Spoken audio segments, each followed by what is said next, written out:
Deus. Amados irmãos, abram, por favor, em Filipenses. Nós vamos ler 3 versículos. Filipenses capítulo 3. Filipenses capítulo 3. Do verso 1 ao verso 3.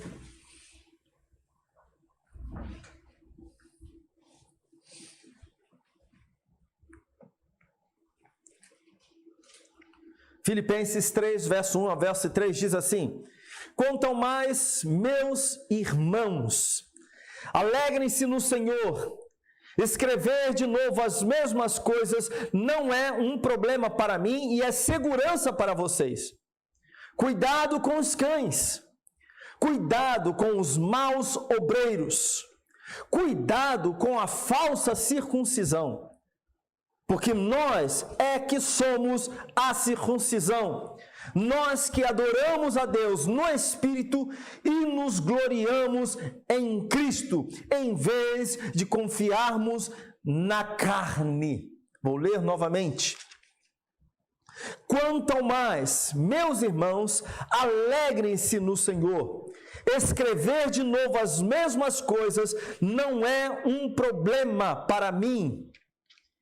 E é segurança para vocês.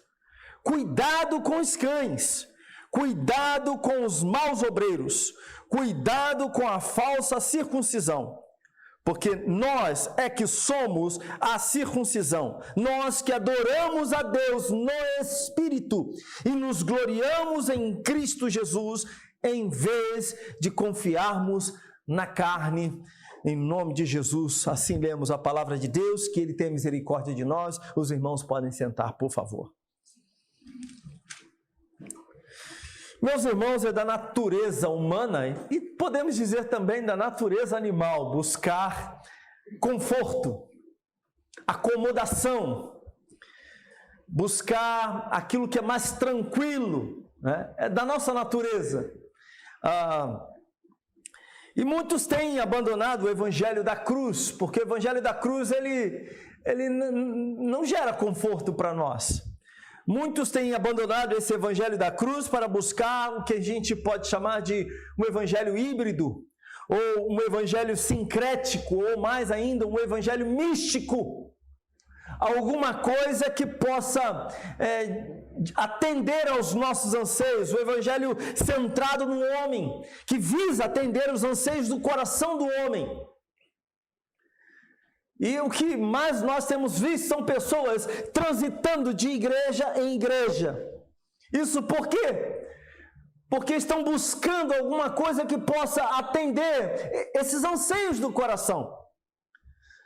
Pessoas que, na igreja tal eu tenho o louvor que é melhor, na igreja tal eu tenho a palavra que é melhor, na outra igreja agora eu estou precisando de uma palavra profética, alguma coisa semelhante, então eu vou para outra igreja, e as pessoas vão buscando esse tipo de coisa.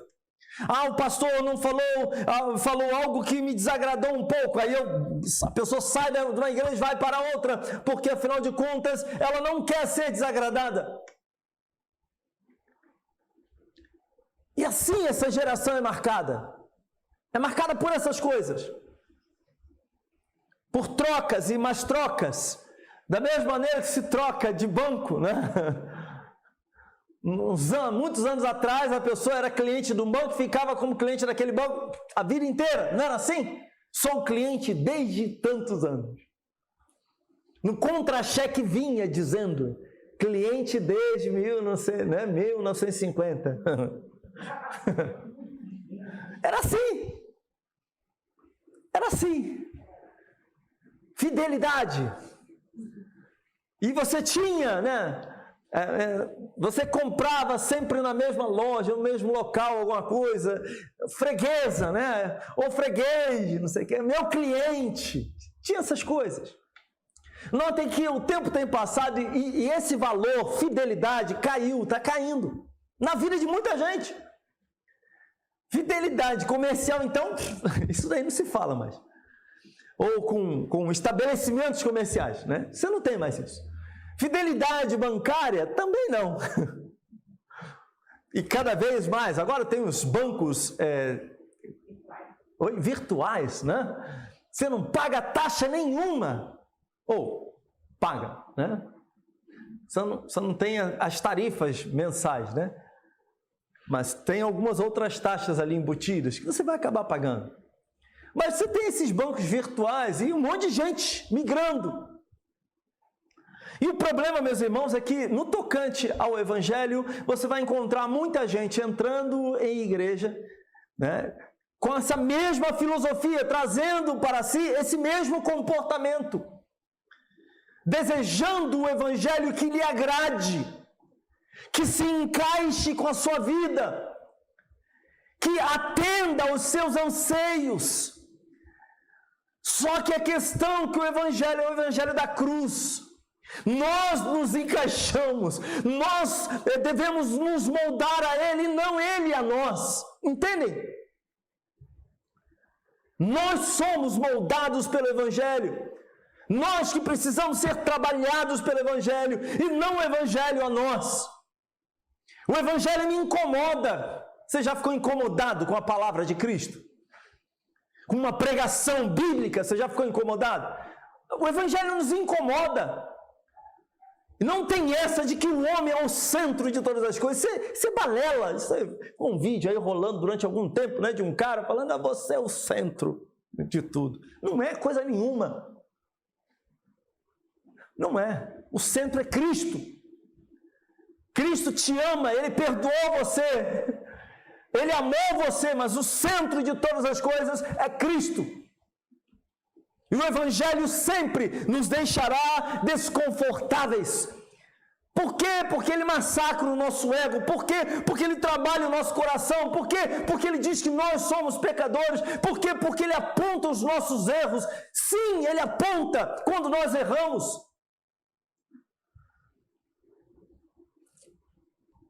E ele não visa atender os anseios do coração do homem. Ele aponta para Cristo e diz para mim e para você, nós precisamos nos moldar a Ele. Ele é o nosso exemplo. Nós vimos aqui que no capítulo 2, inclusive, o próprio apóstolo Paulo falando aqui aos Filipenses, ele vai dizer, tenham entre vocês o mesmo modo de pensar de Cristo Jesus. E aí ele vem trazendo esse modelo de Cristo, dizendo para essa igreja, olha, vocês precisam imitar Jesus. Aí olhe para a vida de Jesus, veja o modelo de Jesus. Paulo vai dizer, sede meus imitadores, como eu também o sou de Cristo. Aí você olha para a vida de Paulo, olha para a vida dos apóstolos, e você para e pensa, meu Deus do céu, não é simples, não é fácil. No Antigo Testamento, o próprio Cristo, os apóstolos sempre nos mostraram que a vida com Deus tem um preço. Andar com Deus tem um preço. E eu não estou falando da salvação, porque esse preço já foi pago na cruz. Eu estou falando da santidade, eu estou falando da comunhão no corpo de Cristo. Para estarmos aqui, nós precisamos pagar um preço. Precisamos ou não precisamos? Precisamos. É porque agora, com a pandemia, nós nos distanciamos um pouco a questão da comunhão, das atividades, né, que sempre promovíamos, essas coisas, demos uma segurada. Mas em breve esperamos voltar com essas coisas. Só que quando voltamos com essas atividades de comunhão, essas coisas de aproximação, de jantares, churrasco, né, passeios, essas coisas, meus irmãos, nos aproximam, mas ao mesmo tempo mostram quem nós somos, revelam quem nós somos. Aí começam os negocinhos aí, as dificuldades. Os irmãos vão descobrir que o pastor Evandro é chato. Que ele tem um negócio que não pode ter nada torto. Quando fica torto, ele quer consertar. Vocês têm alguma coisa assim? Fala que tem, só para não ficar sozinho nessa história, gente. Pelo amor de Deus. É muito difícil. Eu já falei para vocês que uma das maiores angústias... Esse lugar aqui foi uma angústia para mim. Aqui dentro é bonitinho, né? Mas isso aqui é uma angústia para mim, porque a simetria ali falta. Então, olha assim, eu falei, meu Deus, falta simetria. Aí eu botei as lâmpadas desse jeito aí, como se fossem estrelinhas nos céus. Porque não há simetria no imóvel. Eu tive uma crise, eu falei, meu Deus, me ajuda, Senhor. Eu chego, eu entro na igreja, se a cruz estiver torta, eu noto. A planta estiver fora do lugar, eu noto, né? Então, a proximidade, a aproximação nossa começa a gerar um pouquinho dessas coisas. Um vai falar, a irmã Simone é muito calada. O outro vai, eu acho que ela fala demais. O outro vai dizer, o Jean, entra, é muito calminho. O outro vai dizer, não, mas tem mais gente, a Danusa também é calminha, graças a Deus, né? Porque se ela não fosse... E a gente começa a ter essas coisinhas. Mas para ficarmos unidos tem um preço. Tem ou não tem? Há um preço. Bom, meus irmãos, olhemos o texto aqui nosso. Eu gostaria que os irmãos analisassem algumas coisas comigo. Primeiro, no verso 1, Paulo vai dizer o seguinte: quanto ao mais, meus irmãos, Paulo não está falando com ímpios, Paulo não está falando com quem não é cristão, Paulo está falando com crentes. Quanto ao mais, meus irmãos, alegrem-se no Senhor. Escrever de novo as mesmas coisas não é um problema para mim, e é segurança para vocês. Algumas coisas. Primeiro, alegrem-se no Senhor. Falei primeiro sobre a questão, Paulo está se referindo aos crentes, tinham falsos mestres, tinham falsos crentes no meio da igreja, e Paulo não está se referindo a essa gente. Paulo está falando com os crentes verdadeiros. E ele vai dizer, alegrem-se no Senhor. Vocês que são crentes, alegrem-se no Senhor, não nas circunstâncias. Isso é interessante pensar, por quê? Porque para Paulo, Deus está sempre no comando. Mesmo ele na prisão, Paulo se regozija, Paulo se alegra na presença do Senhor. Quem está falando aqui é um homem preso.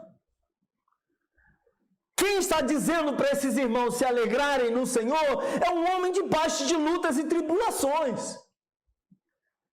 É um homem que sofre angústias. É um homem que é espancado, é um homem que passa por privações, é um homem que passa por fome. É um homem que enfrenta muitas lutas. Esse homem se alegra no Senhor e ele diz para os seus irmãos em Cristo, alegrem-se em Deus. E aí, meus irmãos, consequentemente, ele não vê problema algum em repetir, digamos assim, algumas coisas para esses irmãos. Ele vai dizer, escrever de novo as mesmas coisas não é um problema para mim e é segurança para vocês. É a segunda coisa que ele fala aqui. Esse escrever de novo as mesmas coisas podem ser duas coisas. Uma pode ser concernente a esse alegrem-se no Senhor, que é uma característica predominante dessa epístola. Já falamos isso aqui em outras ocasiões. Filipenses 1:18, Filipenses 1:25, capítulo 2, verso 17, capítulo 4, verso 4. A tônica dessa carta gira em torno de duas coisas, né? Olha, cuidado com esses falsos mestres que estão diante de vocês, mas sobretudo a alegria no Senhor. Essa é a grande tônica, a tônica mor dessa carta. Alegria no Senhor. Então pode ser isso, como também pode ser o que ele escreverá no restante deste capítulo. Que eram problemas ligados aos falsos mestres e de como essa igreja deveria se alegrar e deveria lidar com tudo isso. Mas Paulo, portanto, está dizendo que ele não está falando de coisas novas. Paulo ele não está trazendo um ensino novo, mas ele está reafirmando as mesmas verdades. William Barclay corretamente diz o seguinte sobre isso: os alimentos essenciais não nos cansam. Esperamos comer pão e beber água cada dia da nossa vida. Por isso devemos escutar sempre a verdade que é pão e água para a nossa vida. Quando eu falei aqui, os alimentos essenciais não nos cansam, eu lembrei de Dona Cleidinha. Eu falo lá em casa, se eu pudesse, né? A comida de casa pode ser sempre, basicamente as mesmas coisas, né? Vou denunciar aqui rapidamente, tá, filho? É um frango, uma carne vermelha, é um ovo, né? Não importa, é o arroz, é o feijão. Vocês comem, lagostini, que se chama, não é? Vocês comem esse negócio em casa? Ninguém come isso, gente. Você come ostra em casa? Eu não me lembro de ter comido ostra. A gente não come essas coisas. Mas a gente come aqui no Brasil o arroz, o feijão, não é assim? É a farinha, é o ovo frito, ovo cozido, ovo mexido, a farofa de ovo com banana, é uma delícia. É a farofinha com bacon picadinho aqui, bem tostadinho, espetáculo. É isso que a gente come todos os dias. É o feijão preto, feijão marrom, feijão, eu não sei. É isso que a gente come, é o angu, é a batata, são os legumes, o jiló. A maioria não gosta de jiló. É uma delícia. Gosta? Ixi, é um espetáculo. Jiló eu sei fazer muito bem, tá? Jiló, ovo cozido. Gente, eu sou muito bom nisso. Eu sei fazer algumas outras coisas, mas essas são as minhas especialidades. Oi? Quando eu não esqueço, eu boto o ovo para cozinhar e esqueço, vou trabalhar. No outro dia, eu estou na sala, estudando lá, estou escrevendo. Está um cheiro ruim, mas a coisa não bateu muito bem com o cérebro, sabe? O cérebro não comunicou, não teve um negócio. O tic-tac de vocês também dá essas coisas também, não acontece isso? Acontece muito contigo, hein, Jean? Estou vendo aqui. Mas, aí eu, daqui a pouco, só escutei um estouro. Gente, o que aconteceu? O cachorro correu para a cozinha e ficou olhando para mim, olhando para a coisa. Tava ovo, gente. Eu botei o ovo para cozinhar, deixei ele lá. Estourou. A coisa ficou tão ruim que chegou a pular da panela. Eu falei, meu Deus, sujei tudo. Né? Tive que segurar o cachorro para ele não ir lá lamber o ovo no chão, aquela coisa toda. Mas o fato é que nós comemos as mesmas coisas. E não é diferente no tocante à fé, no tocante ao Evangelho. Nós precisamos nos alimentar do Evangelho porque é algo essencial para a nossa vida. Temos que ler todos os dias, temos que orar todos os dias. E há uma compreensão equivocada, meus irmãos, há muita gente que quer buscar alguma coisa nova todos os dias. É fato que, vez por outra, Deus faz algo exponencial na nossa vida, faz ou não faz? Tem uma visitação diferente. Você está andando, está debaixo de luta, está chorando, está angustiado, e de repente Deus usa um irmão que você não esperava, uma irmã que você não esperava, e essa pessoa vem com uma palavra de Deus dizendo, olha, Deus tocou no meu coração, eu estava lendo esse texto em casa, e Deus mandou trazer isso aqui para você. Senti no meu coração trazer essa palavra para você. E você sabe que aquele ali foi um momento especial. Mas a vida de fé, a nossa vida de fé, não se constitui desses momentos assim, mas de constantemente estarmos diante de Deus, lendo a sua palavra, orando, adorando a Deus, servindo ao Senhor, vindo à casa de Deus, mesmo sem vontade, muitas vezes. Alô? Não é isso? Ou você tem muita vontade de vir para a casa de Deus todos os domingos? É assim? Não é assim nem com o pastor. Tem dias que é uma luta. Tem dias, meu Deus, eu queria ficar em casa, Senhor. Estou cansado.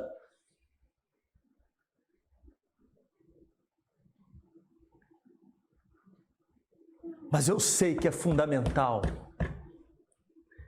para a minha vida espiritual, para a vida dos meus irmãos. Então eu faço porque é essencial.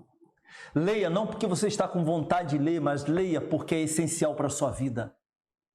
Ore não porque somente quando você está com vontade de orar, mas ore porque você precisa. A sua vida espiritual depende disso, a nossa vida espiritual depende do que nós fazemos todos os dias. Isso se chama disciplina. É o nosso compromisso. Muitos são aqueles que estão fracos na fé, por quê? Porque não oram, porque não jejuam, porque não buscam a Deus, porque não valorizam a comunhão no corpo de Cristo, porque não adoram a Deus, porque não cantam louvores, porque não praticam aquilo que é fundamental, essencial para a sua vida de fé. Nós precisamos disso. Mas temos uma segunda coisa aqui que está no verso 2. Paulo vai dizer, Paulo faz admoestações severas aqui, ele descreve os falsos mestres no verso 2. E ele usa termos aqui pesados mesmo. Ele vai dizer, cuidado com os cães, cuidado com os maus obreiros, cuidado com a falsa circuncisão. Na primeira delas, quando ele fala cuidado com os cães, segundo alguns comentaristas, eram considerados animais imundos na sociedade oriental. No Antigo Oriente, o cão não era um amigo fiel, como nos nossos dias, né? Melhor amigo do homem. É esquisito isso, né? Eu não concordo muito com isso, não. Eu sei que o meu Simbinha, ele é companheiro, né? Mas o melhor amigo do homem tem que ser o ser humano. Tem que ser, gente. Nós temos que semear boas amizades, temos que... Né? Mas o fato é que no Antigo Oriente ele não era o companheiro e amado do ser humano, mas era um animal semi-selvagem, que vagueava em matilhas e caçando outros pequenos animais, ou comendo, invadindo terrenos, revirando lixo. Era assim que era visto os cães, que eram vistos os cães. Mas o cães também era um termo que os judeus usavam para os gentios, que eram considerados indignos, eram considerados abomináveis. Tanto que muitos judeus, os mais ortodoxos, jamais entrariam na casa de um gentio e almoçariam com ele, ou jantariam com ele, fariam um lanche na tarde. Jamais fariam isso. Porque eles tratavam como pessoas indignas. Mas nesse período também haviam cães que viviam ali dentro do lar de algumas pessoas, né? Não eram todos, isso não era uma cultura estabelecida, mas haviam os cães domésticos, né? Que ficavam ali, aquilo que caía das mesas, ele ia lá e lambia, comia, o resto ficava para ele.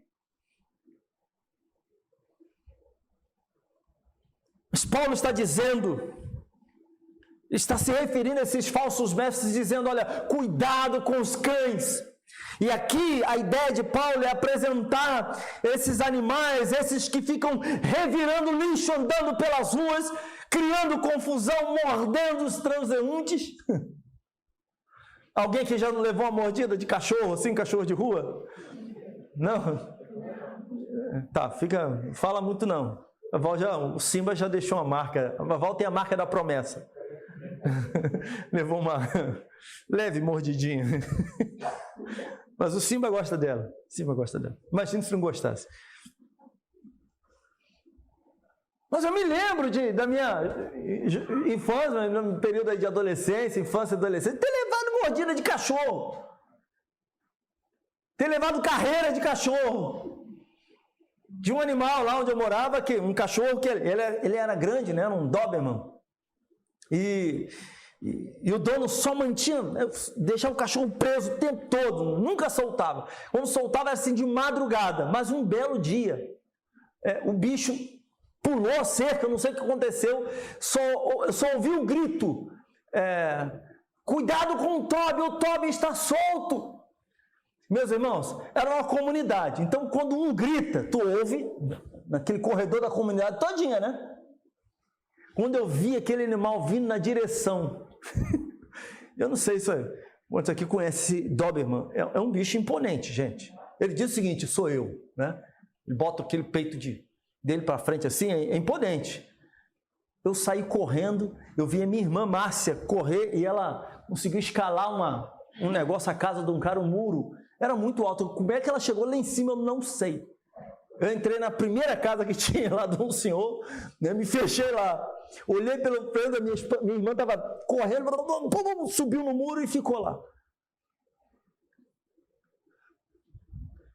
Mas Paulo está trazendo essa figura desses animais para dizer, olha, esses homens, esses falsos mestres estão andando pelas ruas, circulando no meio de vocês, estão revirando a vida de vocês, estão levando lixo para a vida de vocês, estão mordendo e gerando prejuízo na vida de vocês. Cuidado com eles.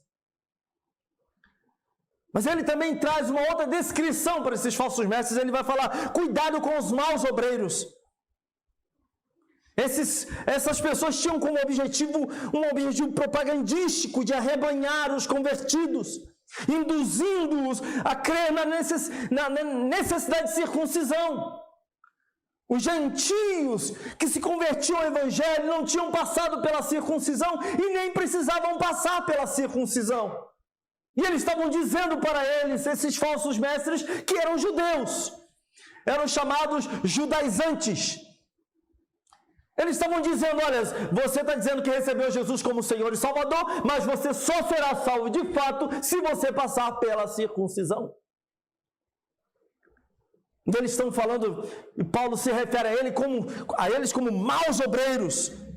Um comentarista bíblico, William Hendrickson, afirma que Paulo assim os chamou porque ao invés de eles cooperarem para a boa causa, eles a prejudicavam, desviavam a atenção de Cristo e da sua redenção perfeita e a fixavam em rituais ultrapassados em obras humanas.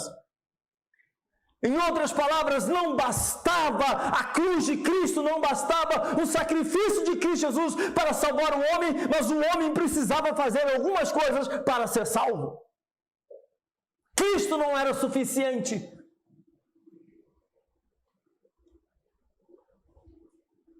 E não é diferente nos nossos dias. Muita gente anuncia aí que, não, você, para ser salvo, você precisa fazer isso, você precisa fazer aquilo outro.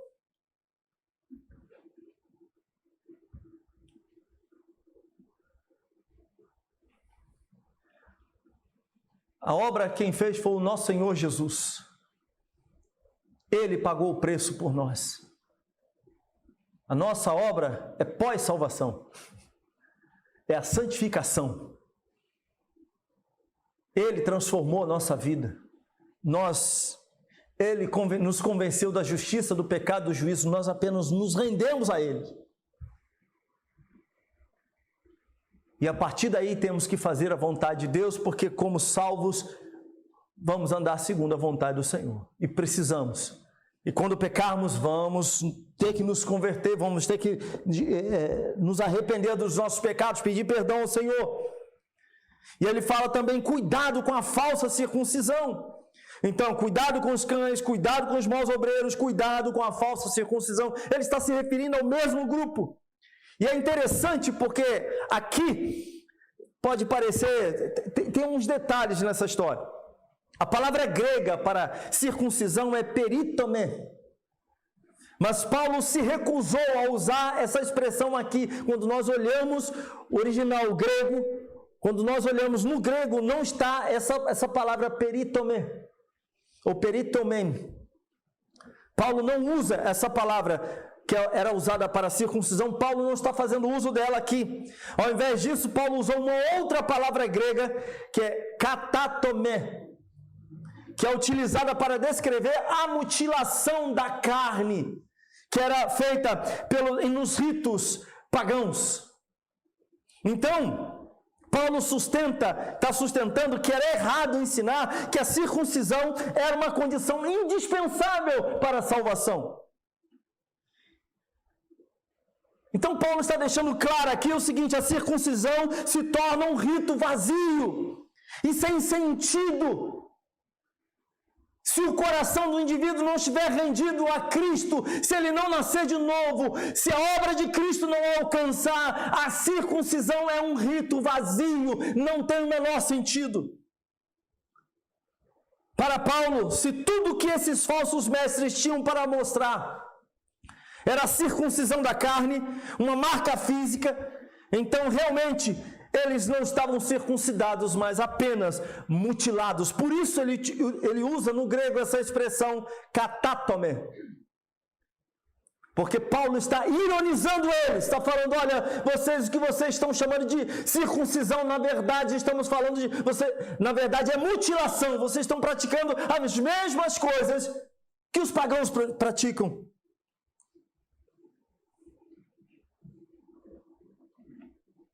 No entendimento de Paulo, biblicamente, circuncisão real é a consagração a Deus.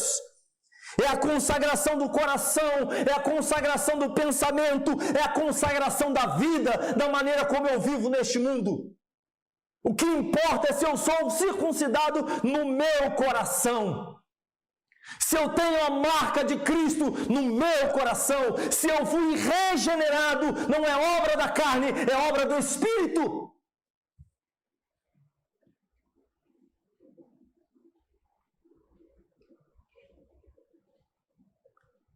E aí Paulo vai falar sobre, depois de apresentar aqui a tríplice descrição dos falsos mestres, agora ele vai apresentar uma tríplice identificação do povo de Deus. Ele vai diferenciar, olha, os falsos mestres e agora vejam o povo de Deus. O povo de Deus é identificado no verso 3. Porque nós é que somos a circuncisão. Nós que adoramos a Deus no Espírito e nos gloriamos em Cristo Jesus, em vez de confiarmos na carne. É interessante, porque os falsos mestres queriam tornar o cristianismo uma seita judaica, um apêndice do judaísmo. Era isso que eles tinham em mente. Eles ensinavam que a salvação dependia da circuncisão, anulando assim a suficiência do sacrifício de Cristo Jesus, ou seja, não bastou Cristo Jesus morrer na cruz do Calvário, além da morte de Cristo, nós precisamos fazer alguma coisa. Se constitui uma heresia. Pregavam então que a graça de Deus não era suficiente para a salvação e que o homem precisava cooperar com Deus nessa obra, circuncidando-se.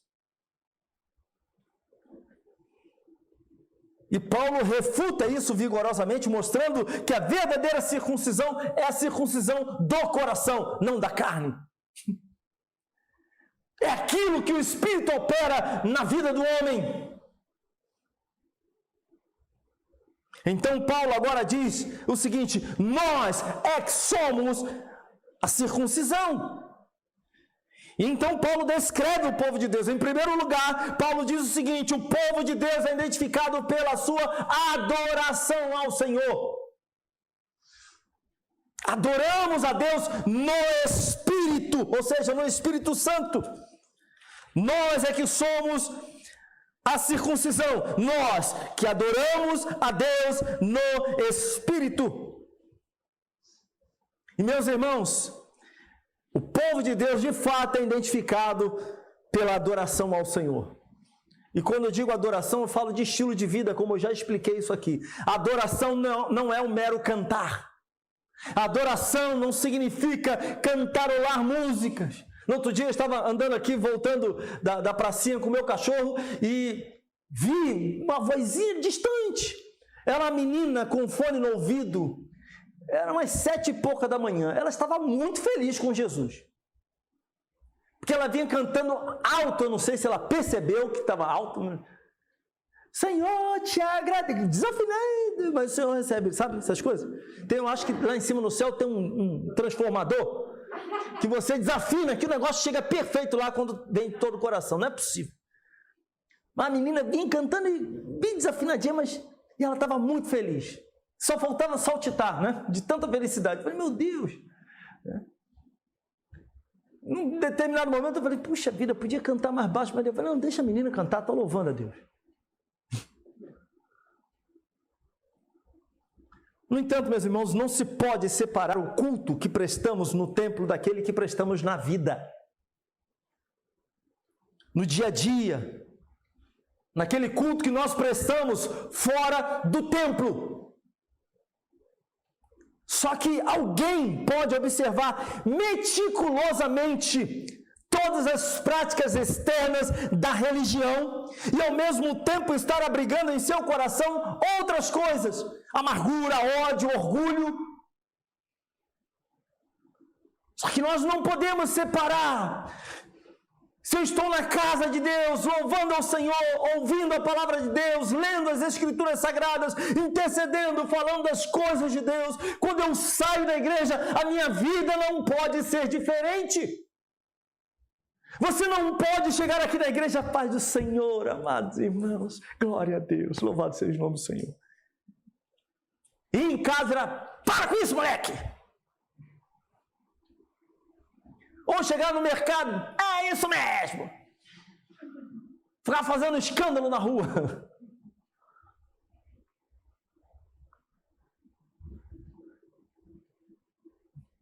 Por que Paulo está falando disso, meus irmãos? Porque os fariseus, esses homens que lutavam pela lei e se levantavam e arrogavam para si essa postura: nós somos judeus, nós somos isso, nós somos circuncidados, aquela coisa toda. Esses homens, eles estavam na sinagoga, haviam reprovando Jesus porque ele curou um homem da mão ressequida, por exemplo, num sábado. Mas eles não atentaram para o fato de que na mesma sinagoga eles estavam cheios de ódio, de rancor, tramando contra a vida do mestre. Eles se mostravam muito cuidadosos com alguns aspectos da lei, e ao mesmo tempo, dentro da mesma sinagoga em que eles discutiam e diziam: isso não pode acontecer, ali dentro, o coração deles estava tomado de ódio, de rancor, de raiva, e tramavam pela vida, tirar a vida do próprio Cristo. Notem que tem uma coisa errada aí. Se apegam a rituais, mas no campo da vida não mostram vida com Deus, relacionamento com o Senhor. E alguém pode viver assim, praticar essas mesmas coisas que nós estamos praticando aqui. Pode chegar na casa de Deus e cantar louvores, pode orar, pode falar em línguas, pode fazer tudo, pode levantar as mãos, pode dar glória a Deus, aleluia, e fazer aquela coisa toda como se estivesse cheio do Espírito Santo de Deus, mas fora da igreja, fora desse ambiente aqui que coopera para essas ações, é ou não é, gente? Coopera. Você chega na igreja, o irmão vira para mim: eu te amo no amor de Jesus. Vai falar isso lá fora: eu te amo. Amo o quê, rapaz? Vai virar para uma pessoa, uma mulher: eu te amo. Tá nada, ei, o que?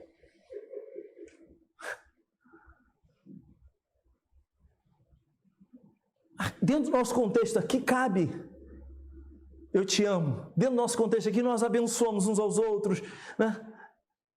Nós lemos a palavra de Deus, nós oramos uns pelos outros, nós impomos as mãos sobre os outros, nós oramos, temos essa atividade, e existem algumas coisas que acontecem, tem a ceia do Senhor, a temor, a tremor naquilo que nós fazemos, para quem fazemos, há uma reverência maravilhosa no nosso meio.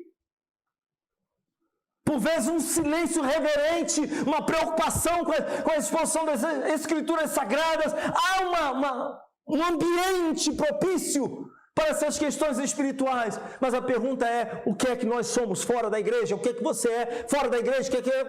O que você é na sua casa, com o seu marido, com a sua esposa, com seus filhos, com seus amigos, com seus colegas de trabalho? Quem nós somos? Somos também adoradores ou somos adoradores apenas na igreja? Levantamos as nossas mãos na igreja para adorar e louvar ao Senhor e ofendemos fora da igreja as pessoas? É isso?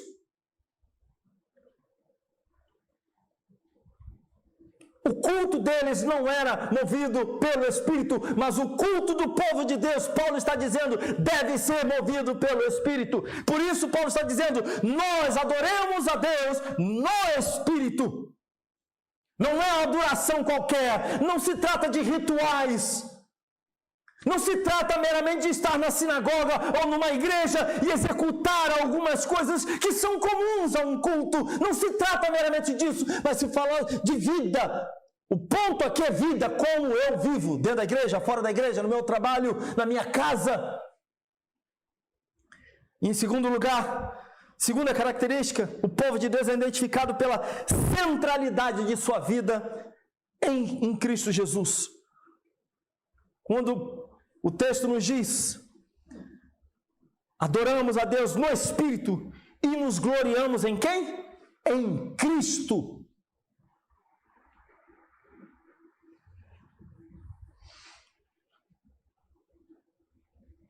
O povo de Deus não se gloria na carne, nem em ritos religiosos. Antes, o nosso prazer está no Senhor.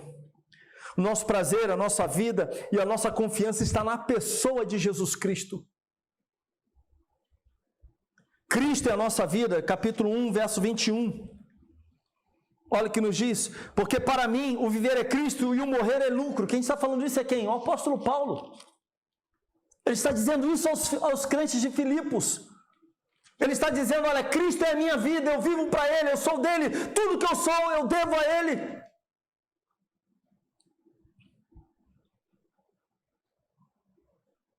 Cristo também é o nosso exemplo, capítulo 2, verso 5, eu já li, tenham em vocês o mesmo modo de pensar de Cristo. E a partir do verso 6 até o verso 11, ele vai falar, apresentar a obra de Cristo, a vida de Cristo, o que Cristo fez. Ele, portanto, é o nosso exemplo. Cristo é o nosso alvo, meus irmãos, no capítulo 3, versos 12 e 14, 13 e 14, perdão, aliás, do verso 12 ao 14. Ele vai dizer, não que eu já tenha recebido isso, ou já tenha obtido a perfeição, mas prossigo para conquistar aquilo, para o que também fui conquistado por Cristo Jesus. Irmãos, quanto a mim, não julgo havê-lo alcançado, mas uma coisa faço, esquecendo-me das coisas que ficam para trás e avançando para as que estão diante de mim. Prossigo para o alvo, para o prêmio da soberana vocação de Deus em Cristo Jesus. Ele está dizendo, Cristo é o nosso alvo e nós prosseguimos para Ele. Como também no capítulo 4, verso 13, Paulo vai deixar bem claro que Cristo é a nossa força. Vejam que Paulo escreveu, tudo posso naquele que me fortalece. Então Cristo, meus irmãos, a nossa vida deve estar centrada na pessoa de Jesus. Por quê? Porque nele nós podemos confiar. Porque nele você pode confiar. Por quê? Porque Cristo é de fato a nossa vida. Porque Cristo é o nosso exemplo. Porque Cristo é o nosso alvo. E porque Cristo é a nossa força. Então a nossa vida não está centrada na nossa carne, naquilo que nós podemos fazer, mas naquilo que Cristo faz por nós. Ele é suficiente para nós. Ele nos satisfaz plenamente. Beba dele e você será satisfeito plenamente.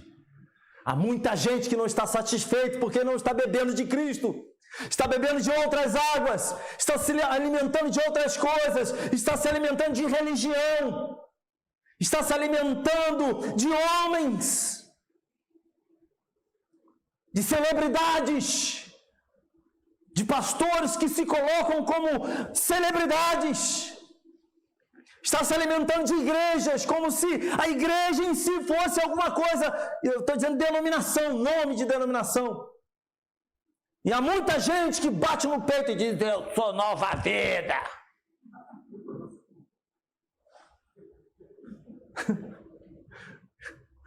Meu Deus.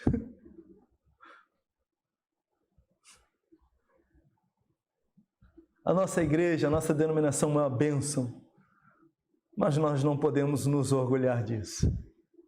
Até porque, meus irmãos, basta um sopro de Deus e nós desaparecemos. Cuidado com orgulho. Cuidado com orgulho. E eu vou falar aqui aos pentecostais. Cuidado com orgulho. Muitas vezes nós olhamos para os nossos irmãos mais tradicionais e falamos assim, Deus que me perdoe, aquela igreja é muito fria. Por que você está dizendo que a igreja é fria? Só porque não tem gritaria? O coração desses irmãos, alguns deles, pode estar muito mais quente do que o seu. Falei. Como também há muito irmãozinho tradicional, orgulhoso demais, se desfazendo dos seus irmãos pentecostais, olhando para os seus irmãos lá da Assembleia de Deus, esse maluco! Cuidado com isso. Cuidado. Deus conhece o coração. Deus conhece o coração. Em terceiro e último lugar, o povo de Deus é identificado pela sua decisão de não confiar na sua carne. A palavra carne aqui representa toda a religião produzida nas profundezas do coração. Os falsos mestres estavam confiados na carne, nos rituais, em cerimônias externas, em realizações humanas. É isso que eles estavam se confiando. Para eles, Cristo não bastava. Sabe? Tinha que fazer alguma coisa. É muito comum, já vi isso acontecer em igreja.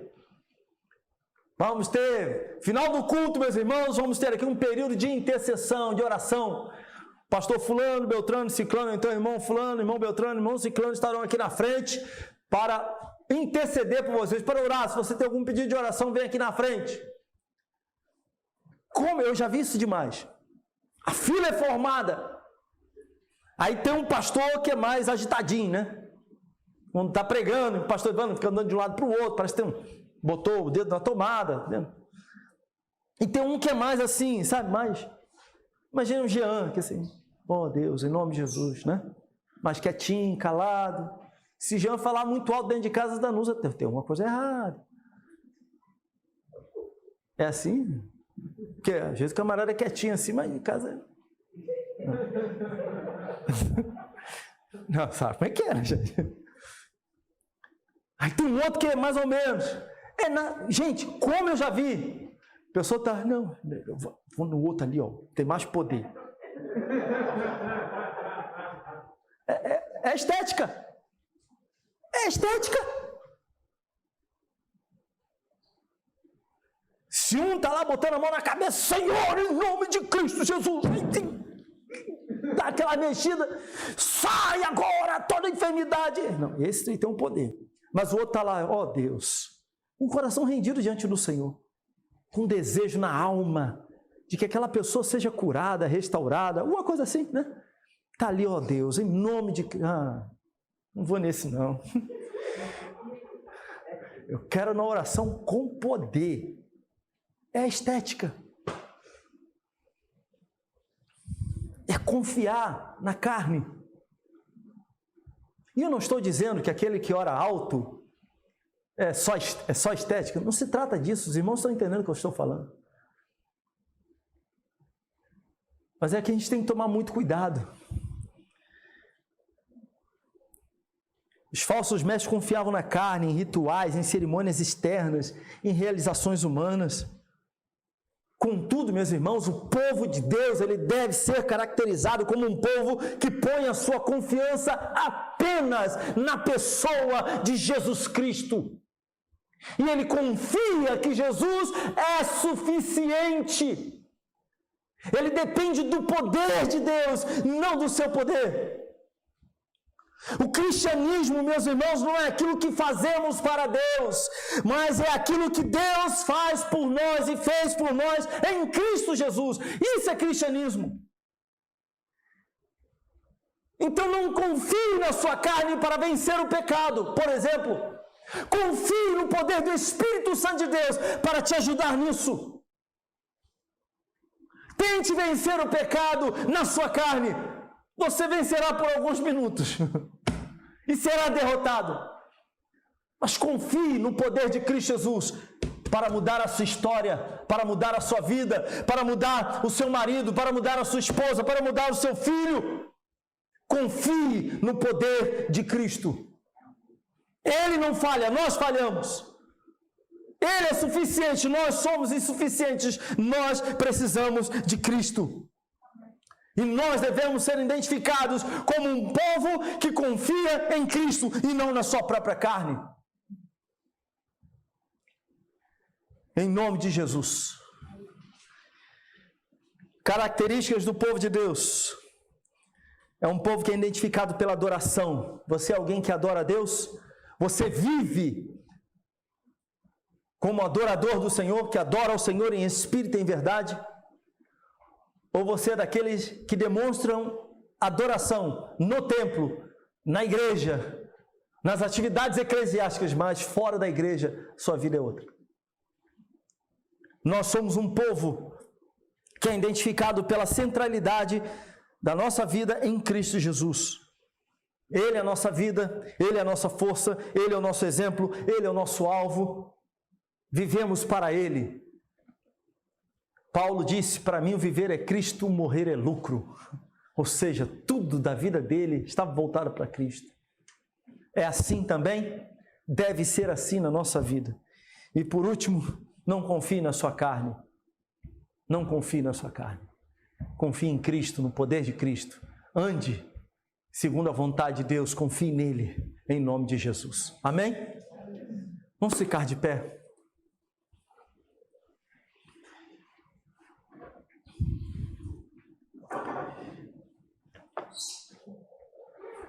Feche seus olhos agora, em nome de Jesus.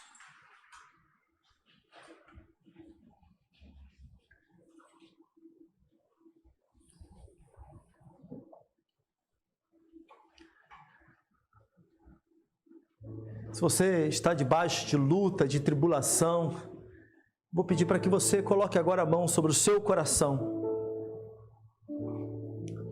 Você que tem se deparado com dificuldades, com problemas, seu coração está moído.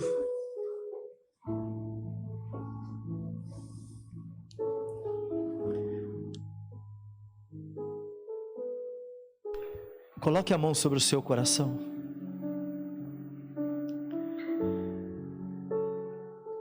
Que você permaneça adorando a Deus de todo o seu coração. Que a sua vida esteja derramada diante do Senhor. Que as suas lutas não lhe deixem amargo.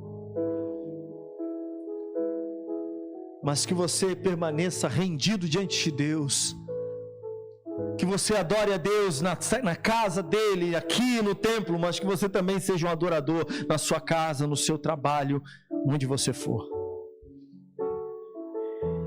Que você compreenda que Cristo tem que ser a sua vida, você que é um servo de Deus, você que é uma serva do Senhor. Para você, o viver deve ser Cristo, Ele deve ser o seu alvo maior. Ele é o nosso exemplo. Ele é o nosso modelo, é o nosso arquétipo. É a Ele que nós devemos imitar dia após dia. Ele é a nossa força. Ele é a nossa força.